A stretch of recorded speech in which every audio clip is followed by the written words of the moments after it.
하나님의 말씀 보겠습니다. 하나님 말씀은 에베소서 2장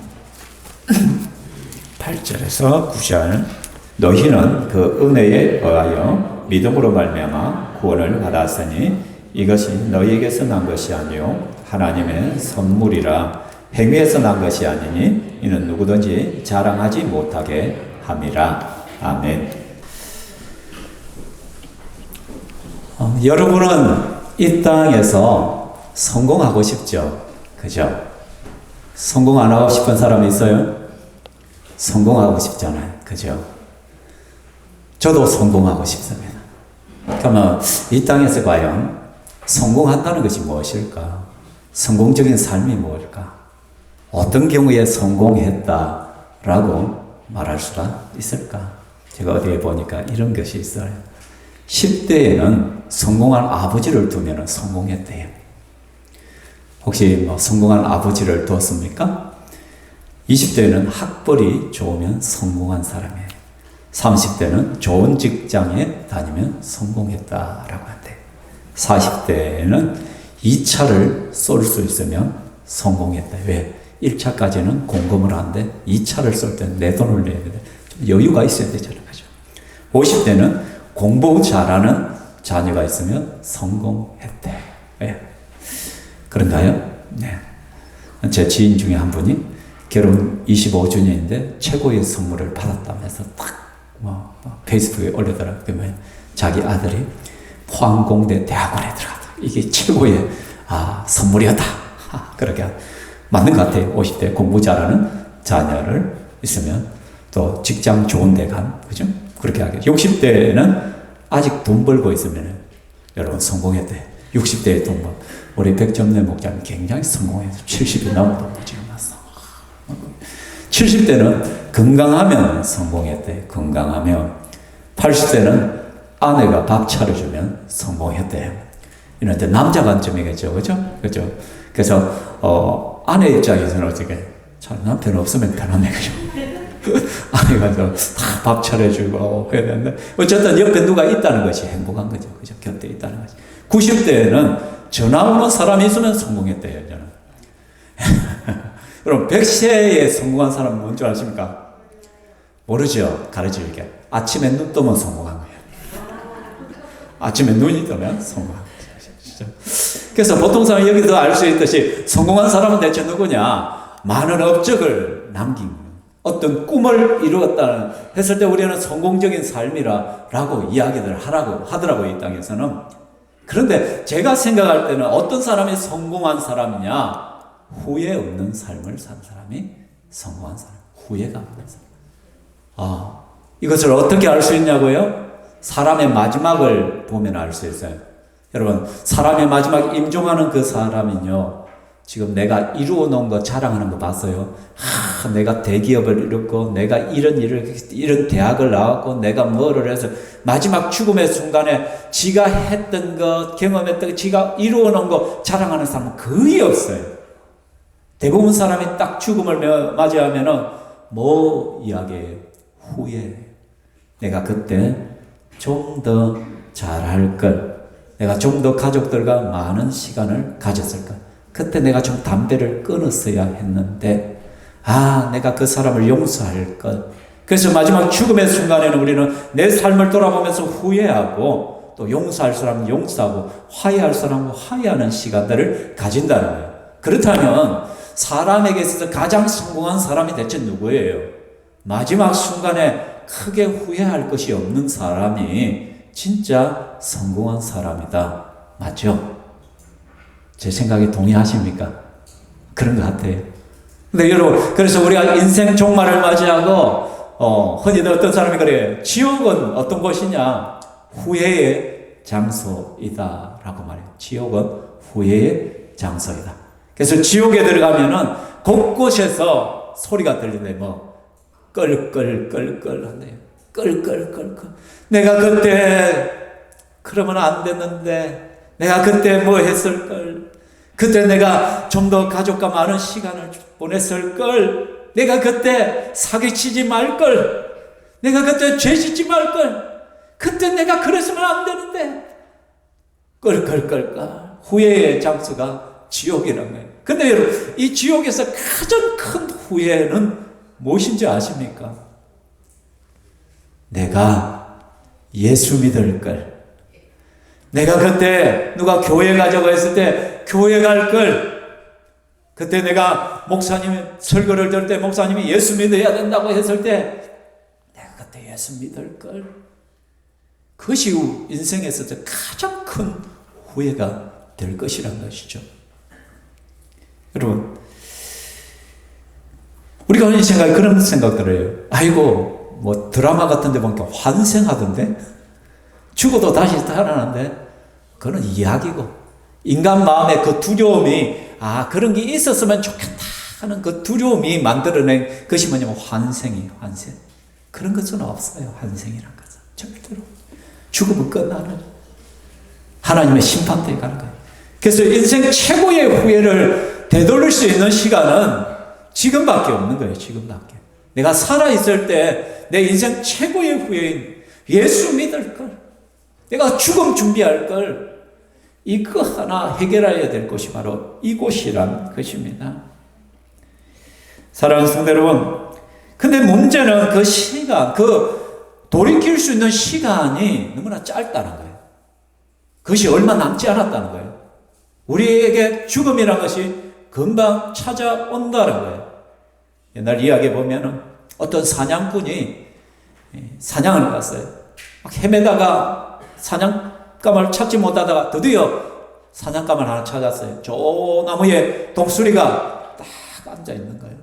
그래서 화살을 쫙 끼워놓았어요. 영판 이제는 죽기 직전에 독수리. 근데 그 독수리가 뭔가를 뚫어지게 쳐다보고 있는 거예요. 그래서 가만히 살펴보니까 이 독수리가 뭐를 쳐다보고 있냐면 뱀을 쳐다보고, 뱀을 잡아먹기 위해서 딱 노려보고 있는 거예요. 그래서 이상하다. 그래서 이제 사냥꾼이 다시 뱀을 봤어요. 뱀을 보니까 뱀 역시도 뭔가를 뚜렷하게 쳐다보고 있는 거예요. 뭐를 쳐다보고 있느냐면 개구리를 잡아먹기 위해서. 지금 지가 죽을 둥 말 둥 그 상황인데 그 먹을 것이 너무 한눈이 팔려가지고 지금 자기를 향하여 죽음이 찾아오고 있다는 걸 모르고 있는 거예요. 근데 개구리도 가만히 보니까 뭔가를 뚜렷하게 쳐다보고 있어요. 뭐예요? 진딧물을 보고 있는 거예요. 저걸 어떻게 잡아먹을까? 딱 혀를 갖다가 언제 내밀까? 지금 다 하고 있는데 지금 자기를 향하여 뭐가 노리고 있는 거예요? 뱀이 지금 혀를 날름거리고 있는 거였죠. 그 순간 이 사냥꾼이 깜짝 놀라고, 그리고 뒤를 돌아봤어요. 왜 그랬을까요? 혹시 나도 누군가가 노리고 있지 않느냐? 딱 노려봤어요. 다행히 눈에 보이는 건 없어요. 휴 하고 있는데 진짜 없었을까요? 아니에요. 그 사람을 노리고 있는 적 아닌 적이 있었어요. 또 지금 우리를 향하여 날카롭게 지금 노리고 있는 적이 하나 있어요. 그게 무엇이냐? 죽음이란 모래시계. 죽음이란 모래시계가 지금 계속 흘러내리고 있어. 이게 다 흘러내리고 나면 나는 죽음을 맞이할 것이라는 거예요. 그래서 우리 인생에 있어서 최고의 후회를 남기지 않기 위하여 지금 살아있는 이 순간에 죽음이 찾아오기 전에 나는 뭔가를 해야 된단 말이에요. 그래서 지난주에도 말씀했지만 이 땅에서 최고의 지혜자라고 했던 솔로몬이 뭐라고 말해요? 너는 청년의 때에 너의 창조주를 기억하라. 곧 공고한 날이 이르기 전에 나는 아무 낙이 없다고 할 애들이 가깝기 전에 너의 창조주를 기억하라.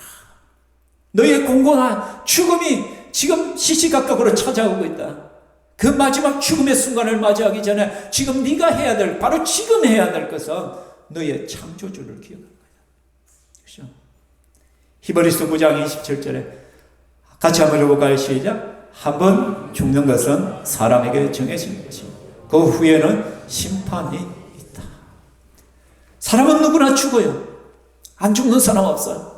근데 죽음이 끝나는 것이 아니라 하나님의 심판대 앞에 서게 된단 말이에요. 누구나 사람은 죽는다. 근데 그것이 끝이 아니라 하나님의 심판대 앞에 간다. 그 심판대 앞에서 천국이냐 지옥이냐 갈림이 이루어지게 된다는 거예요. 많은 사람들이 그렇게 말합니다. 천국이 대체 어디냐고, 지옥이 어디냐고. 예수쟁이들이 지어낸 거짓말이다 라고 말한 거예요. 왜 그럴까요? 눈에 안 보이니까. 눈에 안 보이니까. 직접 천국, 지옥 갔다가 돌아온 사람이 없으니까. 물론 돌아왔다 하는 사람도 있긴 하는데 그런 정확하게는 아니지. 눈에 안 보이니까. 우리는 너무나도 단순해요. 눈에 안 보이면 없는 거예요. 내가 이해되지 않으면 없는 거야. 우리의 머리를 해봐야 축구공보다 작은데, 뇌를 보면 주먹보다 조금 큰 뇌 덩어리인데, 근데 이걸 가지고 모든 세상을 다 헤아려. 내가 이해되지 않으면, 보이지 않으면 없는 것이야. 근데 진짜 여러분, 보이지 않으면 없을까요? 우리가 너무나도 소중히 여기는 마음, 사랑, 공기, 보여요, 안 보여요? 보입니까? 여러분 눈은 8.0?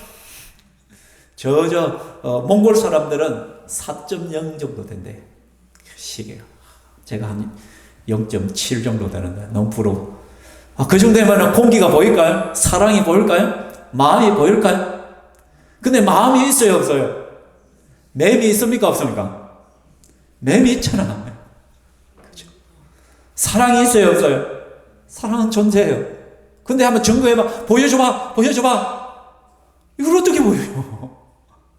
내 삶으로서 보여주는 거지. 공기 없으면 우리는 숨을 쉴 수가 없잖아. 죽잖아. 그죠? 여러분, 우리가 한때 했던 2020년에 같은 코로나 바이러스 눈에 보여요, 안 보여? 우리 시야에 안 봐. 그런 코로나 바이러스가 있어요, 없어요? 존재하잖아. 그래서 수십만 명이 죽었잖아. 그죠? 그러니까 눈에 안 보인다고, 이해되지 않는다고 천국이란 건 없다? 정말 어리석은 사람들이죠. 그죠? 여러분, 차원이란 걸 제가 전에 이야기했잖아요. 11차원까지 있다죠. 이 땅에. 1차원이 뭐냐? 점이에요. 점을 1차원이래요. 점을. 그 다음에 선을 끄면 이게 2차원이래요. 그 다음에 면이 생김, 이걸 갖다 3차원이라고 해요. 3차원. 그죠? 그리고 이 공간이죠. 면 안에 공간이죠. 결국 3차원이라. 거기다 시간이 개념이 들어가 4차원이 되어지고. 그래서 좀 우리가 이해하지 못할 사람들을 4차원이라 하잖아요. 4차원. 4차원이다. 왜? 이 피트가 안 맞는 피트. 시간 감각이 안 맞아. 그죠? 같이 홍이 안 되는 4차원. 그죠? 근데 개미는 몇 차원에 살까요? 개미는 2차원을 살아가요. 선을 따라 살아요. 개미는 선이 있는 곳에 줄이 있는 곳에 그게 기어다녀요. 근데 우리는 어디에 살아요? 3차원에 살고 있잖아요. 3차원. 그렇기 때문에 우리가 개미를 싹 들어 올리면 개미는 난리가 나요. 완전 패닉 상태예요. 당황해요. 왜? 자기는 선을 따라만 다녀 2차원 공부하면 아는데 갑자기 자기 몸이 붕 뜬 거야. 완전 난리가 나요. 여러분, 우리가 UFO 그런 거 있다면 갑자기 하늘에서 뭔가 쿵 나타나면 우리가 난리가 나는 이유가 뭐예요? 우리는 3차원 공간 안에 살았는데 갑자기 4차원이 뭔가가 들어온 거예요. 우리 속으로. 나타난 거예요. 이해를 못하는 거예요. 그러니까 개미는 인간을 절대로 이해할 수 없어요. 개미가 알고 있는 세계는 어디밖에 없어요? 2차원 공간밖에 없어요. 2차원의 세계밖에 몰라요. 우리가 아는 세계는 어디밖에 없어요? 3차원밖에 몰라요. 요즘은 과거, 현재, 미래를 사진이라든지 그런 게 있다 보니까 우리가 과거를 알 수도 있고 이전에 녹화된 그것도 보고 과거를 볼 수는 있지만, 그죠? 그래서 인간도 어느 정도 4차원 공간이라 할 수가 있어요. 그런데 천국은 몇 차원 공간일까요? 적어도 5차원, 6차원, 7차원, 8차원 세워야 하는 거예요. 그러니까 3차원에 사는 우리가 눈에 안 보인다고 해서 천국이 있다, 없다라고 말을 할 수가 절대로 없는 것이죠. 근데 예수쟁이 나는 천국이 있다는 걸 알아요. 이 땅을 살아가면서 경험을 해요. 하나님을 만나고 하나님을 경험하는 순간, 천국이라는 것이 있다는 것을 알게 되죠. 그렇습니까? 예. 자, 그렇다면 우리는 한 번 죽는 건 사람에게 정하는 것이요. 그 위에 심판이 있다라고 했는데, 그렇다면 이 천국에는 어떤 사람이 들어가야 될까요? 우리 하은이? 하나. 천국에는 어떤 사람이 들어가야 되겠어? 어떤 사람? 벙어리만 들어가니? 자, 은수야, 천국에는 어떤 사람이 들어가야 될 것 같아? 용서받은 사람. 야, 니 고차원적으로 대답을 한대. 대단한데. 저런 대답이 초등학생한테서 나오다니. 내가 순간적으로 당황했다. 좋습니다. 우리, 경어머니, 천국이 있다면 천국은 어떤 사람이 들어가야 될 것 같아요? 믿음 있는 사람. 저것도 너무 고차원적인 대답인데, 정답을 말하면 절대로 안 되는데. 근데 일반 사람들은 천국은 어떤 사람이 들어가야 된다라고 생각해요? 착한 사람, 버거버시도 잘 마는 사람, 선을 많이 행한 사람, 기부를 많이 한 사람, 남들에게 존경받을 사람, 유명한 사람, 이수진 장군이나 세종대왕이나 막 그런 사람들이 천국에 들어가야 되지 않겠느냐? 우리는 그렇게 생각을 해요. 그렇기 때문에 오늘 당장 죽으면 천국에 갈 수 있는 사람 손들어 하면 다 손을 안 들어. 왜? 지 꼬라지를 아니까. 내 모습을 보니까 참 부족한 걸 알거든. 내가 얼마나 더러운지, 내가 얼마나 꼬롬한지, 내가 얼마나 거짓된지, 내가 얼마나 간사한지, 내가 얼마나 이기적인지. 다른 사람 몰라도 나는 알아. 나는 알아. 목사님이 그렇죠. 그렇게 하면 안 되고 누가 알아? 너 여러분이 그런 거야. 그래서 내 모습을 보면 절대 천국 못 갈 것 같다. 그죠? 근데 성경에는 어떻게 말씀해요? 같이 한번 읽어봅시다. 시작. 천국은 값없이 주시는 하나님의 선물입니다. 돈이나 공로나 자격으로 얻는 것이 아닙니다. 성경 말씀 오늘 읽었는데 하나님께서 은혜로 주시는 천국은 하나님의 선물이니 누구든지 자랑하지 못하려 하면 하나님의 선물이라는 말입니다. 여러분, 선물은 마음으로 감사합니다 하고 받으면 되는 거예요. 제 시계 있죠? 스마트워치. 이걸 갖다가 2년 전에 우리 둘째 놈이 사줬거든요. 휴가 나와가 우리 결혼 기념일이라고 사줘서 꽤 합니다. 거의 한 30만 원대 되던 친구인데 지금은 팔면 얼마 안 나오겠지만 어쨌든 간에 그때 큰맘 먹고 걔가 사줘서요. 저것만은 목걸이를 사주던데 어쨌든 간에 제가 둘째 놈이 아빠 결혼 기념일 축하해요 라고 해줬는데 제가 야 그거 얼마짜리야? 한 28만 원 하던데요.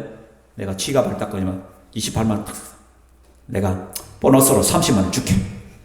이러면 이게 선물이 돼야 안 돼요? 만일 그렇게 하면 누구의 자존심을 건드린 거예요? 아들의 자존심을 건드린 거예요. 선한 마음에 선물로 주는데 그럴 때는 야 고맙다. 잘 쓸게. 고마워. 그렇게 하면 되는 것이에요. 그러니까 천국이라는 것은 하나님께서 우리에게 선물로 주시는 거예요. 내가 너에게 선물로 주는 거예요. 예, 하나님 감사합니다. 그렇게 하면 되는데 우리는 자꾸 어떻게 해요? 내 행위를 가지고는 내가 뭔가를 해야 되는데 내가 노력을 해야 되는데 내가 착한 사람이 되어야 되는데 내가 좀 선행도 하고 남도 많이 도와줘야 돼. 어떤 자격을 갖춰야 되는데 자꾸 자격을 이야기하는 거예요. 근데 성경 뭐예요? 행위에서 난 것이 아니니 이는 누구든지 자랑하지 못하게 함이라. 만일에 여러분이 죽었다가 딱 깨어났는데 그곳에서 내가 말이야 교회 열심히 다녔고 내가 교회에 헌금도 많이 하고 내가 교회에 전도도 많이 했고 목사님 많이 도와줘서 내가 남도 많이 도와주고 내가 어떤 착한 일도 많이 해서 어쨌든 내가라는 소리가 들리면 그것은 천국일까요? 지옥일까요? 그것은 반드시 지옥입니다. 100% 지옥입니다. 지옥에서는 내가 소리밖에 안 들려요. 근데 천국에서는 아무도 내가란 말을 하지 않습니다. 천국은 감사하고 찬양하는 곳이에요. 하나님 주신 그 은혜에 감사하고 즐거워하는 것이 천국이에요. 그래서 행위에서 난 것이 아니라 내가 너에게 선물로 주는 거야. 왜? 아무도 자랑하지 못하게. 자기의 뭔가를 자랑할 수 없는 곳이 천국이야. 주님은 말씀하는 거예요. 여러분. 근데 이것은요. 성경이 인간에 대해서 말하는 것을 이해할 때 좀 더 확실하게 다가와요. 성경에서는 인간은요, 한 사람도 예외 없이 모두 죄인이라고 해요. 모든 사람이 죄를 범하였으면 하나님의 영광에 이르지 못하더니. 여기서 모든에 제외되는 사람이 있을까요? 없을까요? 없어요. 모든 사람은 예외 없이 빠짐없이 죄인들이야. 저기 뒤에 호준이도 다은이도 죄인이야. 갓난아기도 죄인이야. 그걸 어떻게 해서 아이들 딱 태어나면 딱 움켜쥐거든요. 욕심이란 본능을 딱 가지고요. 그래서 아이들은 뭐든지 갓난아기 때부터 덮쳐요. 무조건 붙들어요. 그렇죠? 그리고요, 뭔가를 벌레라든지 잠자리 잡아주면 아이들은 가르쳐 주지도 않는데 날개 뜯어요. 죄의 본성을 가지고 아이들을 태어나는 거예요. 모든 사람이 죄를 범하였으니 하나님의 영광에, 하나님의 기준에 아무도 도달할 수 없다는 거예요. 내가 아무리 노력한다고 해서 죄란 것은 사라지지 않는다는 것이에요. 그렇죠? 죄가 어떤 것이냐?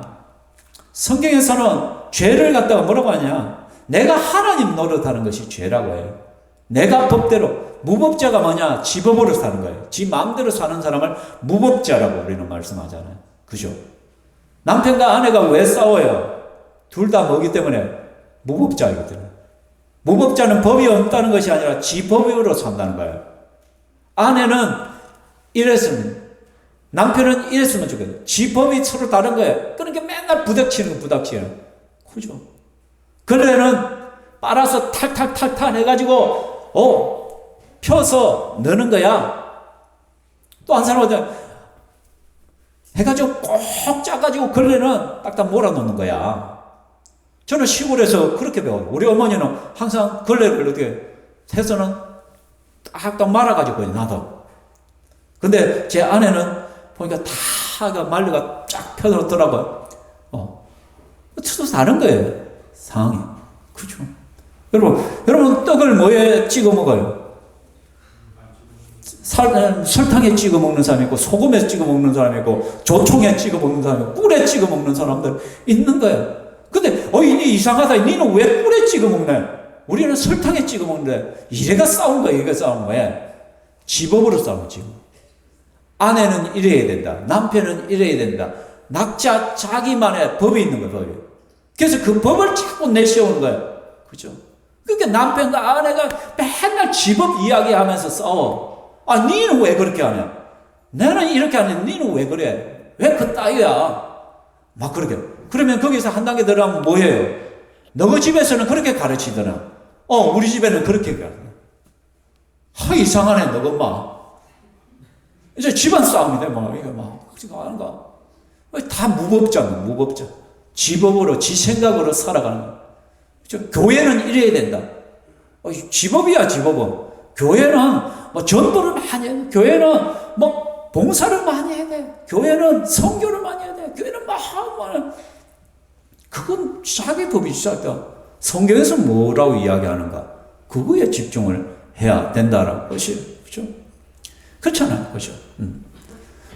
저는 제 아내가 바지보다는 치마 입는 걸 굉장히 좋아합니다. 그래서 어디 가면 치마 입어라. 집사람 어디 나가면 어디 바지가 편하겠잖아요. 그걸 맞죠, 그죠?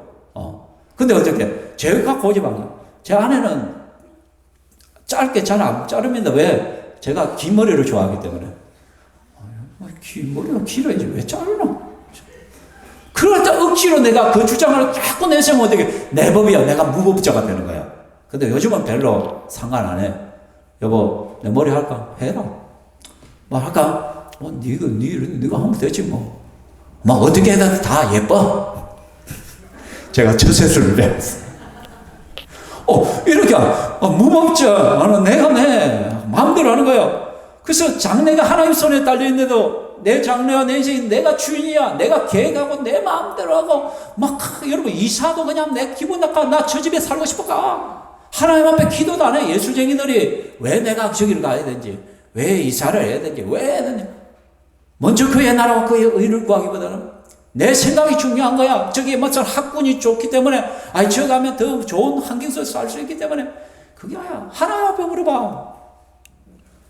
그리고 뭐야? 하나님이 뭐라 해도 나는 나 하고 싶은 대로 하겠다는 거. 이게 죄예요, 이거죠. 죽어도 나는 고다. 하나님께서 내 마음에, 네 그러면 안 되는데, 그런 마음을 주시는데, 네, 아니야. 죽어도 고다. 나 분명히 말씀 속에 모든 상황이나 정황 속에 보면 이게 아닌데, 분명히 이게 잘못된 것인데, 하나님 말씀은 이건데 그래도 뭐예요?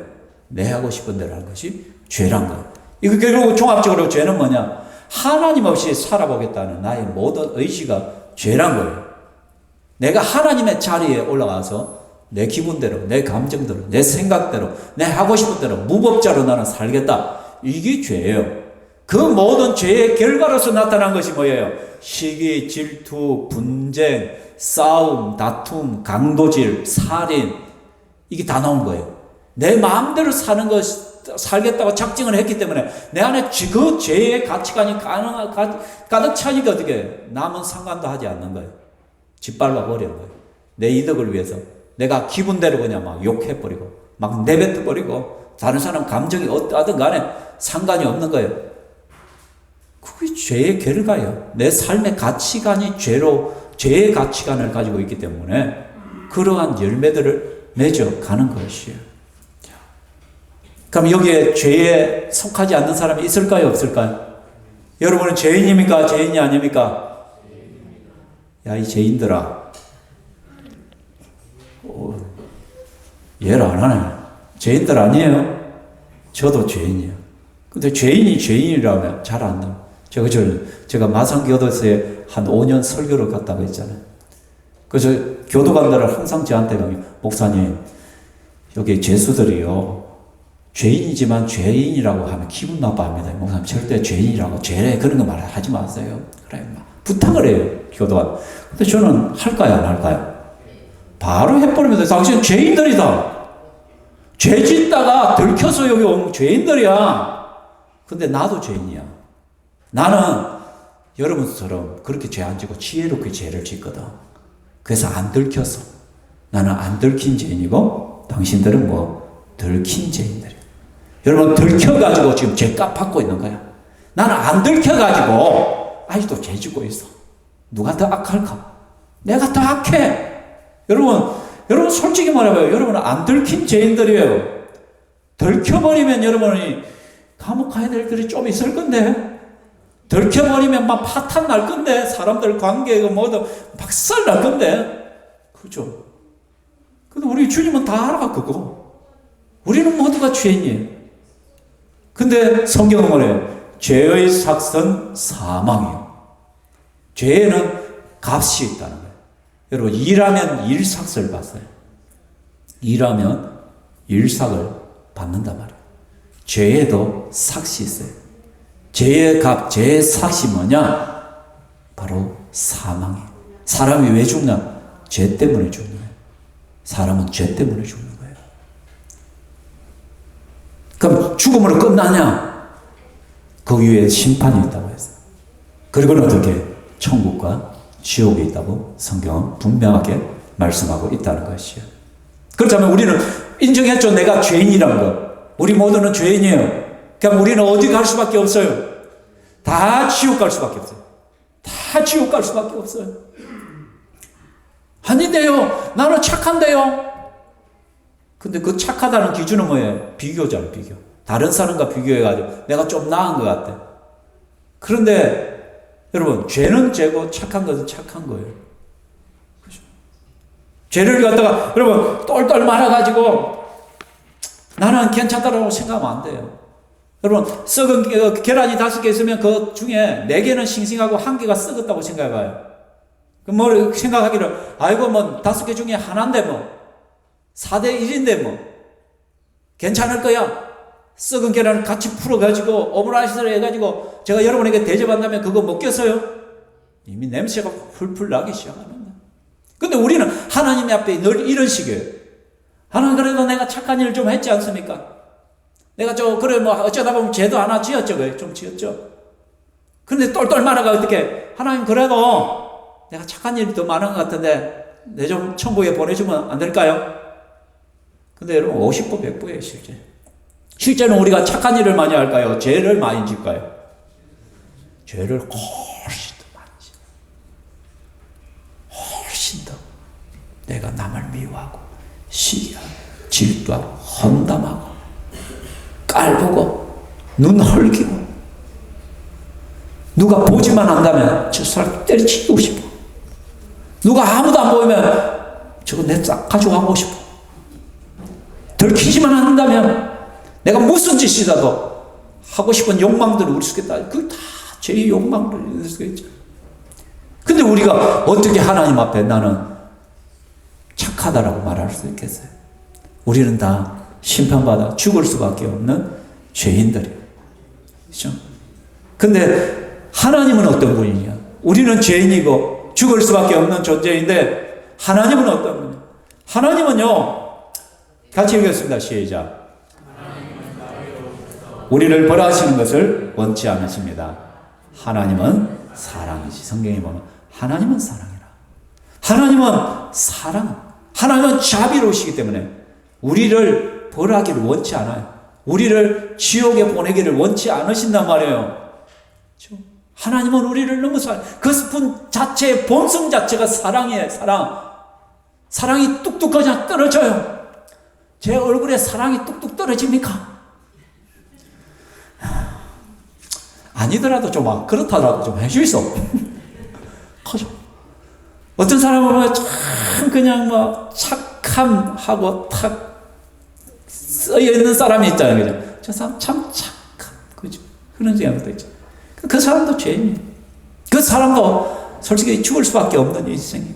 근데 하나님은 우리를 자비로우셔서 우리의 죄를 심판하기를 원치 않아요. 사랑의 그 본성 때문에. 근데요, 성경에 사랑의 하나님이라고 기록된 그 성경에 하나님은 또 어떤 분이냐? 의로우신 거예요. 의로우다. 하나님은 의로우시게 우리 죄를 반드시 벌하셔야만 된다는 것이에요. 이게 하나님의 딜레마인 거예요. 여러분, 어떤 사람이 강도질을 하다가 1억을 갖다가 훔쳤어요.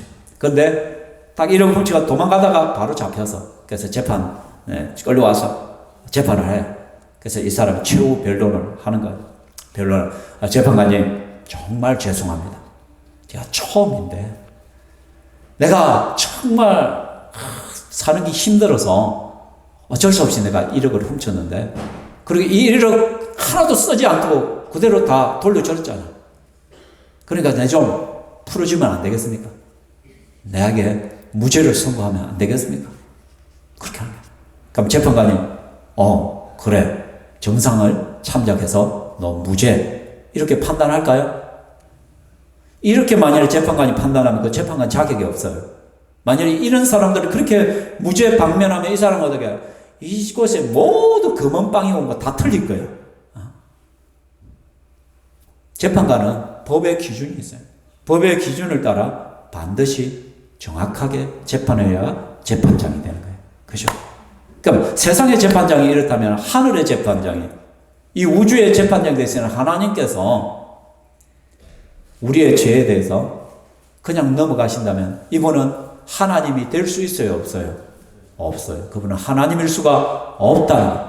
그러니까 이게 하나님의 딜레마예요. 하나님의 사랑의 관점에서는 우리를 용서해 줄 수 있고 하나님의 의로움의 관점에서 의로움 성품은 반드시 버려야 돼요. 심판해요. 죄의 삭은 사망입니다. 그리고 지옥으로 보낼 수밖에 없는 것이에요. 근데 이 복잡한 문제를 하나님께서 누구를 통해 해결하십니까? 바로 예수 그리스도를 통하여 이 문제를 해결하시는 거예요. 예수님이 어떤 분이냐? 예수님은 무한하신 참 하나님이신 동시에 참 사람이십니다. 하나님이 사람의 몸을 입고 오신 분이 예수님이란 말이에요. 그 예수님이 어떤 일을 하십니까? 그 예수님이 우리 죄를 위하여 십자가에 죽으시고 3일 만에 부활하셨다는 것이죠. 여러분, 죄는 내가 지었는데 죄값은 누가 치른 거예요? 예수님이 대신 치른 것이에요. 원래는 누가 내가 죄값을 받아 내가 죽어야 되냐? 내가 심판받아야 되는 거예요. 사랑하는 성도들, 한번 이렇게 한번 생각해 봅시다. 내 손에 내 인생 전부가 기록된, 죄가 기록된, 내 삶의 모든 것이 기록된 삶의 책자가 하나 있다고 생각해봐요. 그래서 이 책자 안에는 제 인생의 모든 것이 기록되어 있어요. 여기에는 제가 자랑하고 싶은 것도 있을까요? 없을까요? 있을 거예요. 그런데 그보다 훨씬 많은 것이 남에게 보이기 싫은 것들일 거예요. 그죠?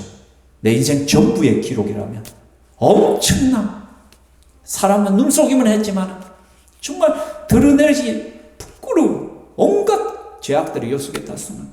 이것이 내 손에 지금 있는 거예요. 내 손에. 근데 성경에 보니까 이사야 53장에 뭐라고 해요? 우리는 다 양 같아서 각기 제 길로 갔대. 각기 제 길로 간다는 것이 뭐예요? 죄예요. 내 마음대로, 내 하고 싶은 대로 각기 제 길로 가는, 이게 죄예요. 무법자로 살아가는 게 죄예요. 각기 제 길로 갔다. 여호와께서 하나님께서 우리의 모든 죄악을 그에게, 그 누구? 예수 그리스도에게 다 담당시키셨더라. 내 죄가 지금 누구로 넘어가요? 예수 그리스도에게로 넘어가는 거예요. 이게 뭐예요? 십자가 사건이에요. 하나님은 의로우신 분이기 때문에 죄에 대해서, 우리의 모든 죄에 대해서 반드시 심판해야 돼요. 그래서 누군가 죽어야 돼요. 사망이기 때문에. 그런데 하나님은 우리를 너무 사랑하기 때문에 나를 죽이지 아니고 누구를? 하나님의 독생자 예수를 대신 죽여버려요. 그래서 십자가에서는 하나님의 공의가 이루어졌잖아요. 죄의 삭은 사망이야. 죄인은 죽어야 돼요. 죽음이 왔죠. 그런데 나를 죽이지 아니하고 하나님의 아들 예수 그리스도가 대신 죽어요. 그러므로서 하나님의 사랑이 그대로 드러났다는 것이죠.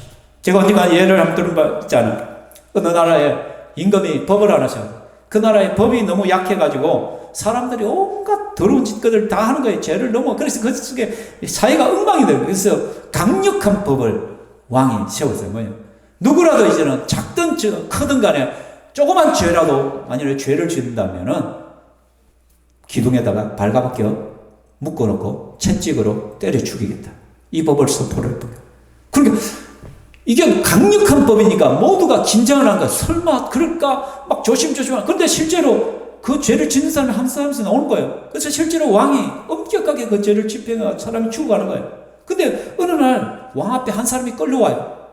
근데 가만히 보니까 누가 끌려왔냐면 자기 어머니가, 왕의 어머니가 끌려온 거예요. 왕의 어머니도 사람이다 보니까 죄를 분명히 지을 수 있다. 끌려온 거예요. 그렇다면 이제 신하들이 다 수군거리는 거예요. 두척을 하는 거예요. 왕은 효성이 지극하기 때문에 절대로 어머니를 죽이지 않을 거다. 한편에서는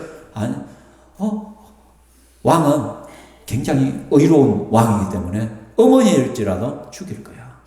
그래서 누가 맞니? 드디어 재판날이 왔어. 그래서 어머니가 끌려왔다. 모두 숨을 죽이고 기다리고 있는 거예요. 무슨 판결이 내려질지. 그때 왕이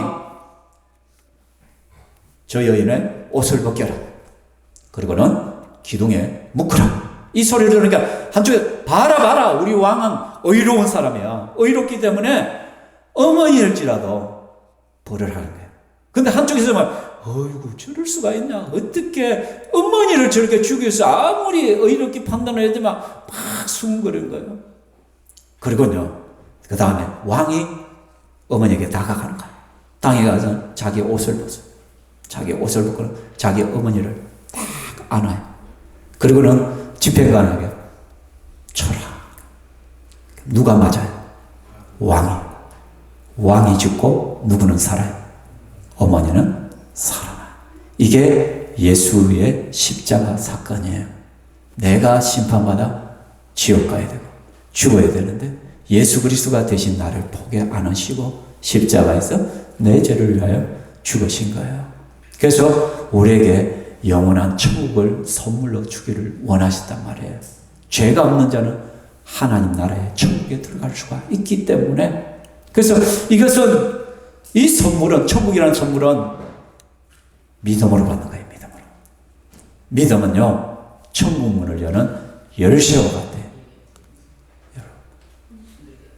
그래서 우리 주님께서 이 선물을 우리에게 주시기를 원하시는 것이에요.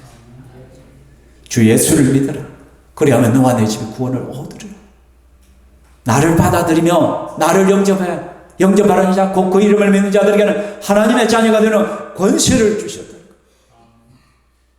그 예수 그리스도의 공로를 힘입어서 내가 천국에 들어가고 죄 용서함을 받을 수 있고 하나님의 자녀가 될 수 있다라고 성경은 말씀하고 있는 것이, 왜? 내 죄 문제를 예수께서 다 해결했기 때문에.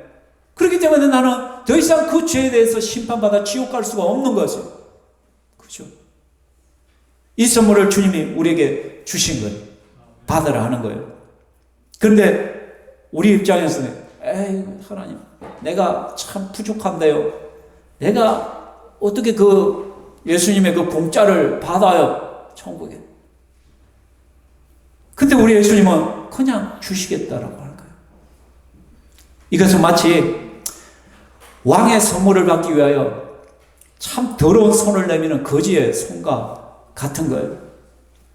거지의 손이 얼마나 더러워요. 근데 왕이 그 거지가 너무 불쌍해서 오라고 금덩이를 하나 하사하려고 해요. 근데 거지가 생각하기를 내가 이 더러운 손을 갖다가 내가 자격도 없는 내가 어떻게 저 왕의 선물을 받겠어 그러면서 손을 안 내민다고 생각해요. 이 사람은 진짜 어리석은 사람이잖아요. 왕이 지금 그 손을 봐요. 왕은 지금 그 사람 자체가 중요한 것이 아니에요. 왕은 그냥 주겠다는 거예요. 주겠다는 거예요. 우리 주 예수 그리스도께서 우리에게 나를 믿는 자에게 그냥 영원한 생명을 주겠다요. 천국의 선물을 주시겠다라고 말하는 거예요. 근데 우리는 내가 이렇게 부족한데 내가 좀 더 신앙생활 열심히 하다가 그래야 제가 좀 천국 들어갈 수 있지 않겠습니까? 아니요. 부끄럽지만 더럽지만 그 손을 내미는 것이 믿음이에요. 그 손을 내밀어서 왕이 주시는 그 천국의 선물을 내가 받아들이는 것이에요. 주 예수를 믿으라. 그리하면 너와 내 집이 구원을 얻으리라. 예수를 믿는 자에게 우리 하나님께서 구원을 주시겠다. 내 자격이 중요해요. 아까 전에 천국에는 어떤 사람이 들어가요? 착하고 선하고 그런 것이 아니라 예수 그리스도 안에서 우리 아까 은수가 말했듯이 용서받은 자가 들어가는 것이 천국이에요. 용서받은 자. 예수 십자가 보혈로 용서함 받은 자. 그 예수를 믿는다는 것이 결국 용서받는 것이죠. 나는 공로 없고 나는 부족하지만 그 예수님이 이루어놓은 그 사건을 내가 믿음으로 받아들임을 통해서 구원받는 거예요. 근데 예수쟁이들 가운데 저것도 예수 믿나 싶은 사람이 있어요? 없어요? 우리 경우 어머니 그런 인간들 좀 봤죠? 없습니까? 이상한 착한 사람만 봤나? 많다고요. 그 주위에 보면 예수 믿는 그 교회 다니는데 참 인간 같지도 않은 사람 있죠? 니를 보면 교회 가고 싶은 마음이 싹 사라진다잖아요. 그죠? 근데 여러분 생각해요. 얼라가 태어났어요. 응애하고 태어나서. 그 응애하고 태어난 그 아이는 인간이에요? 동물이에요? 왜 인간이에요? 그 인간 구실 하나도 못하잖아. 똥 싸고, 먹고, 자빠져 자고, 그냥 깽깽거리고 울기 시작하고, 맨날 투정 부리고, 엄마가 딱 기저귀 갈아줘야 되고, 잠도 못 자고, 막, 제가 우리 첫째 놈 키울 때, 하도 막, 한 번씩 저녁에 막 빡빡 그랬어요. 침대에 던져버렸어요. 제가 눈을 번뜩 뜨고 나를 보는데, 미안하다. 너무 힘들어, 괴로우니까. 침대에, 그래서 내가 바닥에 안 던지잖아. 침대에 던진다. 혹시 다칠까봐.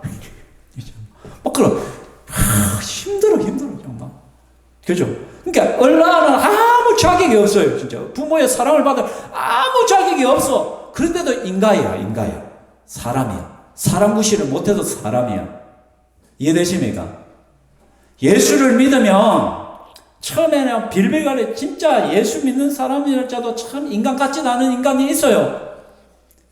그렇지만은 그 사람이 하나님의 은혜를 점점 받으면 받을수록 뭐해? 조금씩 변화된 거야. 변화가. 그 사람이 예수라도 안 믿었으면 개차반이야 완전히. 더 엉망진창이었을 사람이야 그 사람은. 그래도 예수라도 믿으니까 그 꼬라지라도 형성하고 있는 거야.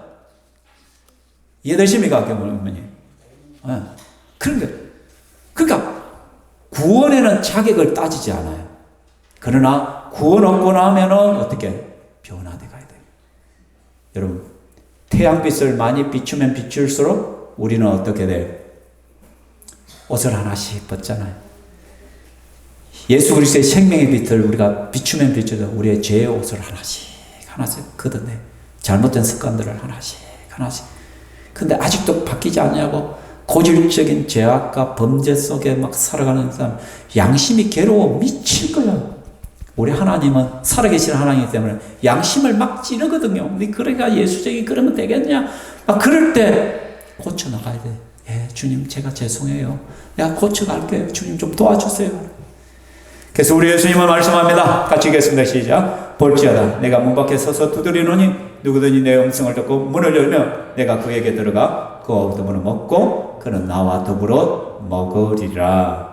우리 주 예수님께서 우리의 마음 문을 두드린 거예요. 너의 마음 문을 그냥 열기만 해. 내가 너와 함께 하려고 해. 나를 받아들여. 그러면 너는 죄 용서를 받고 구원을 얻어 천국을 선물로 받는 거야. 너 자신을 보지 말고 그냥 너의 더러운 손일지라도 내게 내밀어. 그래서 내가 주는 그 천국의 선물을 영원한 생명을 받았으면 좋겠어 라고 말한 거예요. 그래서 영접한다는 것은 뭐라냐? 기도를 통해 우리가 예수님을 모셔드는 것을 말씀하고 있다라는 것이에요. 여기 계신 분들 대부분 교회를 오래 다녔고 예수님을 믿는 사람들입니다. 또 여기에 교회를 다녔지만 아직 예수 믿지 않는 분들도 있을 수가 있습니다. 교회 안에 불신자들도 분명히 존재합니다. 그래서 이 시간에 다시 한번 우리가 이 기도를 올려드림으로써 예수를 먼저 믿는 사람들은 다시 한번 확고한 믿음에 대해서 한번 고백하시고, 예수를 믿지 않는 사람들은 정말 겸손하게 이 기도를 올림으로써 주님을 받아들일 수 있기를 소망합니다. 함께 같이 읽으며 기도하겠습니다. 주 예수님, 저는 죄인입니다. 하나님을 떠나 제 마음대로 살았습니다. 그럼에도 예수님이 나의 죄 때문에 십자가에 죽으시고 부활하심으로 나의 모든 죄를 씻어 주심 감사합니다. 이 시간 저는 마음 문을 열고 예수님을 나의 구원자로, 나의 주인으로 영접하고자 합니다. 저에게 믿음을 주세요. 저의 마음에 들어와 주세요. 예수님 이름으로 기도합니다. 아멘. 이 기도가 마음에 드십니까? 이 기도가 마음에 드시고 이 기도가 진심으로 여러분의 고백이라면 이미 예수님은 여러분 안에 와 계십니다. 느껴지지 않는다고요? 임산부가 아이가 처음에 떨어지면 느껴지지 않아요. 적어도 4주, 5주, 6주가 돼야 약간 느껴져요. 미련한 사람은 9달이 지나도 안 느껴지는 사람이에요. 밭에 가지고 열심히 밤매다가 힘을 줬더니 그냥 응애하고 태어나는 아이도 있어. 세상에 이런 일이 진짜 있더라고. 그래. 예? 그죠? 맞죠? 그런 사람. 그러니까 내가 예수를 믿었고 내 안에 성령 하나님이 들어와 계신데도 잘 안 느껴지는 사람이 있어요. 어떤 사람은 굉장히 민감하게 느껴지는 사람들이 있어요. 그래서 조급해할 필요가 없어요. 정말 여러분이 이 기도를 진심으로 했고 여러분이 정말로 예수님을 믿는다면 이미 하나님은 내 안에 성령님으로 와 계십니다. 그리고 여러분의 안에서 자꾸 여러분을 변화시켜 갈 것이고 여러분에게 힘을 줄 것이고 느껴지기 시작할 거예요. 어느 순간부터. 제가 기도하겠습니다. 하나님 아버지 감사합니다. 이 시간 우리가 복음에 대해서 다시 한번 생각했습니다. 나는 내 기분대로 감정대로 내 마음대로 사는 무법자와 같은 인생을 살아가지만은 그 결과로서 수많은 죄를 짓는 죄인입니다. 죄의 값은 사망이요, 멸망이요, 지옥인데 하나님께서는 우리를 너무나도 사랑하시어서 우리를 벌하시는 걸 원치 않으시지만 하나님은 또 의로우신 분이기 때문에 우리를 반드시 벌하셔야 되는 분임을 압니다. 그래서 이 어려운 문제를 우리 하나님께서 하나밖에 없는 외아들 예수 그리스도를 통하여 예수님을 우리 죄 대신에 십자가에 못 박아 죽으심으로 죄는 내가 지었지만 죄값은 예수님이 치르게 하심으로써 우리의 모든 죄 문제를 씻어 주심을 감사합니다. 주 예수를 믿어라. 그리하면 너와 내 집이 구원을 받으리라. 영접하는 자, 곧 그 이름을 믿는 자들에게 하나님의 자녀가 되는 권세를 주셨다라고 말씀하셨는데 우리가 그 말씀을 믿음으로 받아들이며 예수님을 영접합니다. 예수님을 믿습니다. 이제부터 내 안에서 나를 변화시켜 주시옵소서. 하나님의 사람으로 변화되게 하여 주시옵소서. 나는 죽고 예수로 살게 하시고 특별히 오늘 처음 오시고 복음을 받은 사람이 있다면 아버지 하나님께서 그 10년 가운데 복의 복을 주시고 지금은 잘 느껴지지 않지만 시간이 지날수록 하나님의 사랑과 하나님의 은혜를 느껴지게 하시고 깨달아지게 하여 주시옵소서. 이 시간에 하나님께서 우리의 마음을 받으시고 영광 받아 주시옵소서. 우리의 드린 모든 것들 기쁘게 받아 주시옵소서. 감사하며 예수님 이름으로 기도합나이다. 아멘. 주 예수 그리스도의 은혜와 하나님의 사랑과 성령 하나님의 교통 위로하심이 이 자리에 함께한 주의 권수들 머리 위에 영원토록 있을지어다.